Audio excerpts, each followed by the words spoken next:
బహుశా చంద్రబాబు నాయుడు తనకున్న అనుభవంతో ఆ సమస్య తెచ్చుకోరేమో అని నేను అనుకుంటాను. ఆయన ఒక సూత్రం కూడా దాన్ని పెట్టుకోవాలి. కానీ చెప్తూ వచ్చారు ఆయన అన్ని ఇంటర్వ్యూస్లో, పొరపాట్లు అవి ఉన్నప్పుడు మటుకు దాని మీద చేయాల్సి వస్తుంది అని. రెడ్ బుక్ మరి మీరు అన్నది మరి మళ్ళీ ఆయన రెడ్ బుక్ ఆయన బాగా గెలిచాడు కదా మంచి మెజారిటీతో, దాన్ని తీసి మళ్ళీ ఏం చేస్తారు? ఏదైనా ఇప్పుడు గవర్నెన్స్ 10 ఏళ్ళు అయిపోయి విభజన సమస్యలన్నిటితో హైదరాబాద్తో కూడా అయిపోయిన పరిస్థితుల్లో దాని మీద ఫోకస్ పెట్టడం, రాష్ట్రానికి రావాల్సినవి సాధించుకోవటం. చంద్రబాబు నాయుడు జగన్ కూడా అఖిలపక్ష సమావేశాలు ఇట్లాంటివి పెట్టలేదు, ఎందుకంటే ఒకరినొకరు సహించలేరు కాబట్టి. అవును, మరి ఇప్పుడేమన్నా దాన్ని మార్చుకుంటాడు? కనీసం బలహీనపడిన ప్రతిపక్షం కదా. 2014లో అంటే 67 మంది ఎమ్మెల్యేలు, ఆ కథ అప్పుడు వేరుగా ఉంది. ఇప్పుడు జగన్ ఓడిపోవడం ఒకటే కాదండి, హ్యూమిలియేటింగ్ డిఫీట్ అంటారు చూడండి.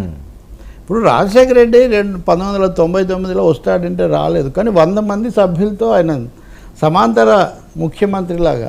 అలాగే చంద్రబాబు నాయుడు కూడా 2009లో 100 సీట్లు ప్రతిపక్షానికి, అలాగే జగన్ కూడా గతసారి 67 సీట్లు. అదే 2019 నుంచి ట్రెండ్స్ దీని నుంచి వచ్చింది. ఇప్పుడు అంతకంటే స్క్రిప్ట్ ఇది, దేవుడి స్క్రిప్ట్ అనేవాళ్ళు కదా, దేవుళ్ళే కదా, ప్రజాస్వామ్యంలో ప్రజలే కదా దేవుళ్ళు.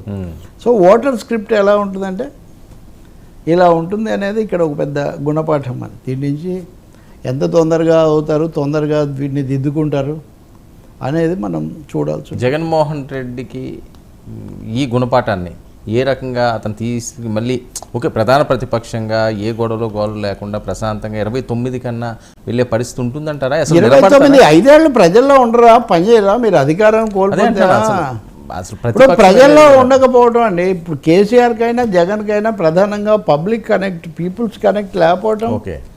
రెండవది గజదంత గోపురంలో కాదు అన్నట్టుగా గజదంత గోపురాలు కట్టుకొని వాటిలోనే ఉంటాము. రోజువారీ ఎమ్మెల్యేలు మంత్రులు కలుసుకోవటం కూడా ఒక గగనంలాగా మారిపోయే పరిస్థితి. దీని నుంచి బయటికి రావాల్సిన అవసరం ఉంటుంది. మళ్ళీ ఇంక ప్రజల్లోకి రావాలి, ప్రజలతో మీరు అనుసంధానంలో ఉండాలండి, సంబంధంలో ఉండాలి, ప్రజల మధ్య ఉండాలి.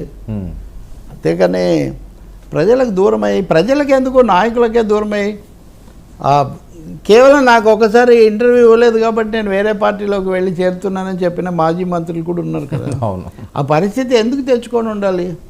అంటే ఎంతసేపు మా ఐడియాలే సుప్రీం అన్న పరిస్థితి నుంచి బయటికి రావాలి. ప్రజాస్వామికంగా ఎన్నికయ్యారు, ఘనంగా వచ్చారు, అంతవరకు ఓకే. మీ సమస్యలు, మీ సవాళ్ళు మీకే ఉండొచ్చు, అది వేరే విషయం. అసలే ఆయన ఫేక్ ముఖ్యమంత్రి, అసలు ఆయన అది కాదు ఇది కాదు అనేదంతా మనం ఒప్పుకోలేం. కానీ బట్ ప్రజాస్వామికంగా వెళ్ళారా?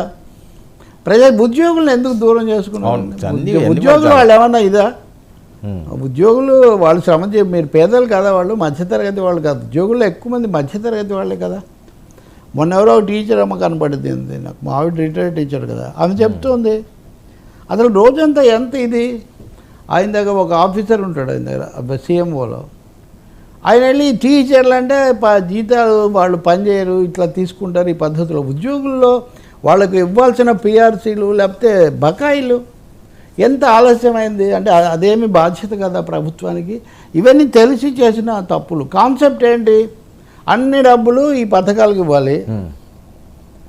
ఆ రాజధాని మీద కట్టు పెట్టడం కూడా, రాజధాని ఎందుకు మార్చారంటే వేరే కారణాల కంటే ముఖ్యమైన కారణం దాని మీద డబ్బు ఎందుకు పెట్టడం. అవును. సో ఓటర్లను లేకపోతే ఈ పథకాలను ఓట్లను ముడిపెట్టి చూడడం అన్నది ఒక ముఖ్యమైన. ఇప్పుడు కూడా ఎందుకు ఓడిపోయామని చూసుకోకుండా మంచి చేస్తే పథకాలు ఇచ్చిన అంటే పథకాలు ఇవ్వడం అదేదో పథకం కాకూడదు. It should not be a scheme, it should be a programme. అది వీళ్ళు కూడా తెలుసుకోవాలి. ఇప్పుడు చంద్రబాబు కూడా సమస్య వస్తుంది కదా, 6 గ్యారంటీస్ అని. చంద్రబాబు నాయుడు గారు ముందున్న సవాళ్ళు ఏంటండి? చాలా ఉంటాయి బాబు. ఇది ముళ్ళ కిరీటము ఇప్పుడే అంత ఈజీగా కాదు పాలన అని చెప్పి చాలా మంది మాట్లాడేది, ఎవరు గెలిచినప్పటికీ కూడా. సరే, ఏ కిరీటం అయినా ప్రజల మీదే, ప్రజల నెత్తి మీదే ఉంటుంది కాబట్టి ప్రజలే దాన్ని భరించాల్సి ఉంటుంది. ఏదైనా జాగ్రత్తగా దీన్ని తీసుకొని ఆయన తనకున్న అనుభవంతో గతంలో జరిగినవి మళ్ళీ పునరావృతం కాకుండా చేస్తే చాలా మంచిది. ఒక అభిప్రాయం ఉంది, చాలా కాలంగా మీడియాలో రాజకీయాల్లో ఉన్నవాడికి ఒకటి చెప్పగలుగుతాను. Chandrababu Naidu in Hyderabad secretariat